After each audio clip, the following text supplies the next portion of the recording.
قبل كل شيء أدعوكم إلى تلاوة الفاتحة على شهدائنا الأبرار.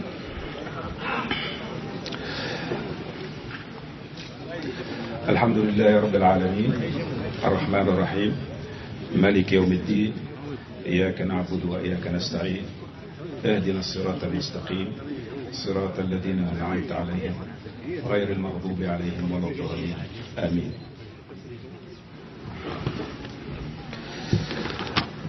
أصحاب الفخامة، أصحاب السمو، أصحاب المعالي، رؤساء الوفود، أصحاب السعادة، السيدات والسادة الحضور الكرام, chers amis venus de France, d'Italie, du Brésil, de Turquie, du monde entier, باسم الشعب التونسي وباسم الخاص أرحب بكم أشد الترحاب في هذا اليوم العظيم، هذا اليوم الذي يعرف فيه التونسيون الأسى والفرح. الأسى لكل الوقت الضائع، لكل هذه العقود التي ضاعت من تاريخنا ونحن نئن تحت نظام الاستبداد، نظام القمع، نظام الفساد، نظام التزييف، نظام الظلم. الأسى أيضا على ما كلفنا التخلص من هذا النظام، ولكن أيضا يوم الفرح. أخيرا فتحت أمامنا كل المجالات لمستقبل واعد. هذا اليوم هو اليوم الفاصل، يوم فاصل في تاريخنا، يوم فاصل بين ماض مظلم ومستقبل مشرق. هذا اليوم هو الذي صرخ فيه الشعب يريد إسقاط النظام. هذا الشعار الذي تردد عبر العالم والذي تلقفته كم من شعوب وكم من حناجر. الشعب يريد إسقاط النظام هو رد على تلك المقولة الشهيرة التي أصبح العالم كله يعرفها: إذا الشعب يوما أراد الحياة. بعد قرابة قرن صرخ الشعب أنه يريد الحياة وأنه يريد إسقاط النظام. لقد أسقطنا نظام الديكتاتورية، أسقطنا نظام الفساد والقمع والتزييف، لكن الشعار اليوم هو: الشعب يريد بناء النظام. الشعب يريد بناء نظام جديد، والدولة التي انبثقت عن الانتخابات الشرعية الأولى والوحيدة في تاريخه تريد أن تحقق إرادة الشعب. اليوم ماذا يريد الشعب وماذا على الدولة أن تحققه؟ الشعب يريد ألا تذهب تضحيات شهداء وجرحى الثورة سدى، والدولة ستعمل على ألا تذهب تضحيات الشهداء وجرحى الثورة سدى.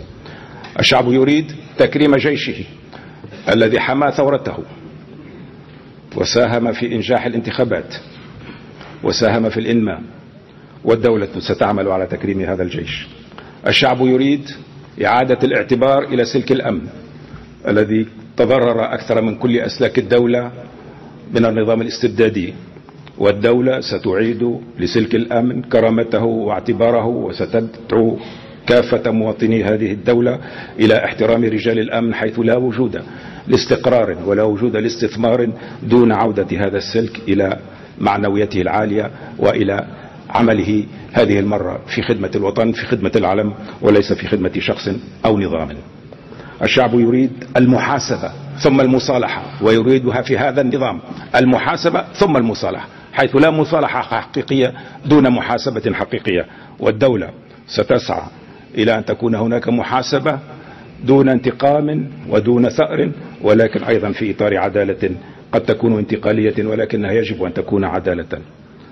الشعب يريد أن يتواصل المسار الديمقراطي وأن لا يكون فيه أي رجعة، والدولة ستسهر على أن تتتابع الانتخابات وأن تكون دائما حرة ونزيهة كتلك التي عرفناها والتي رفعت رأسنا بين الشعوب. الشعب يريد العمل ويريد نهاية هذه التجمعات العشوائية التي تسد طرقات وتسد أماكن العمل، لأن الشعب يعلم أن هذا تخريب لمستقبله، وهو يريد الآن عودة كل التونسيين إلى العمل مع الحفاظ على حقوقهم في الاحتجاج، لكن شريطة أن لا توقف شريان الحياة. الشعب يريد احترام القانون ويريد مؤسسات الدولة تحترم هي القانون، وهذا ما ستسعى إليه الدولة. لكن الشعب أيضا يريد أن ينفتح على جيرانه وعلى أشقائه. وكم يسعدني الآن أن أرى جيراننا وأشقائنا جاءوا ليشاركوننا هذا الحفل البهيج. الشعب يريد تطوير علاقاته مع أشقائه في المغرب وفي المشرق، وكم يسرني أن أرى إخواني هنا من المشرق العربي ومن المغرب العربي جاءونا ليشاركون فرحة هذا اليوم. نحن نريد والشعب يريد اتحاد الشعوب المغرب العربي الكبير. نحن نريد الحريات الخمس للمغاربيين: حرية التنقل، حرية العمل، حرية الاستقرار، حرية الاستثمار، حرية المشاركة في انتخابات بلدية، وذلك كبداية إن شاء الله لاتحاد الشعوب العربية المستقلة التي ستعيد لهذه الأمة مكانتها ودورها في التاريخ.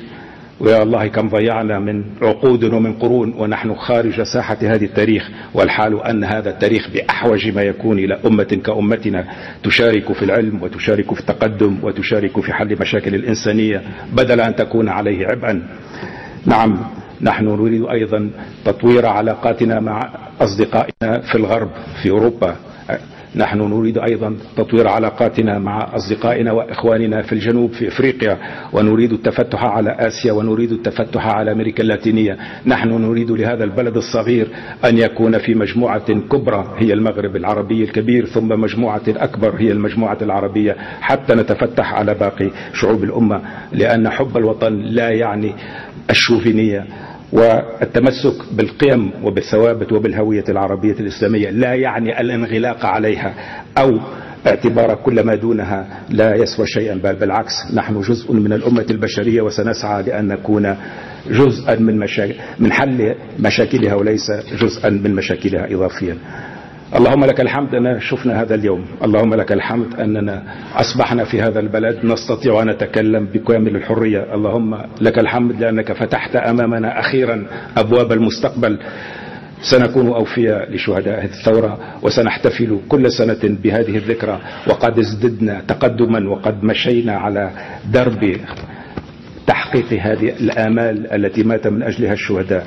نتقدم خطوة خطوة إن شاء الله بفضلكم ومعكم. مرة أخرى شكرا لكم ضيوفنا الكرام، لأنكم شرفتمونا بهذا الحضور وشرفتمونا بمشاركة هذه الفرحة، وإن شاء الله يعني سنتمنى لكم أيضا ولشعوبكم جميعا أن تعرف أيضا الحرية والاستقرار والعدالة، وأن لا تضطر كما اضطررنا نحن إلى القيام بهذه الثورات الدموية لتعديل ما كان من الأصل غير قابل للإصلاح. شكرا لكم جزيلا مرة أخرى، وفقكم الله. تحيا الثورة، تحيا تونس، يحيا المغرب العربي، تحيا الأمة العربية. شكرا جزيلا.